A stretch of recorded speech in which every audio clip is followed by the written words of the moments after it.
xibaar yu wér te wóor ca tàng-tàng ba abonnez-vous pour ngeen di mën di jot suñuy vidéo. dal leen ak jàmm seen chaîne bi di Buzz 221 HD kii di Alimata Gadji ñu gën koo xam ci turu Mariam Dial bokk ci actrice yu gën a mag ci filmu série ci réewu Sénégal démb dafa daal di am akub malaise jaaree foofu daal di génn àdduna waaye nag avant muy daal di am malaise boobee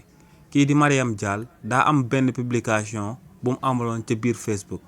te ci biir publication boobee da doon soññu jeunes sénégalais yi ngir ñu dem daal di participer ci casting bi nga xam ne Côte d'Ivoire lañ ko war a daal di amal te casting boobee waroon na daal di concerner série buñ dippee Nouvelle Reine te si li ni mel ñu waroon cee amal 2e saison bi. ci publication bu mujj boobee kii di Mariam Dial daal di amal moo ngi ciy xamal jeunes sénégalais yi que ne pour nga daal di ciy bokk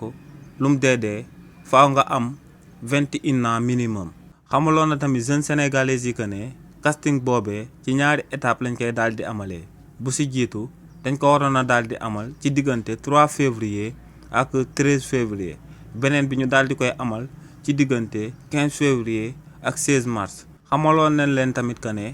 bépp déplacement bu ñu waroon a daal di amal jëmale ko ci casting boobee ñu waroon a amal jëmale ko ci série bi dippee Nouvelle Reine lépp li nga xam ne prise en charge la jëmale ko ci transport hébergement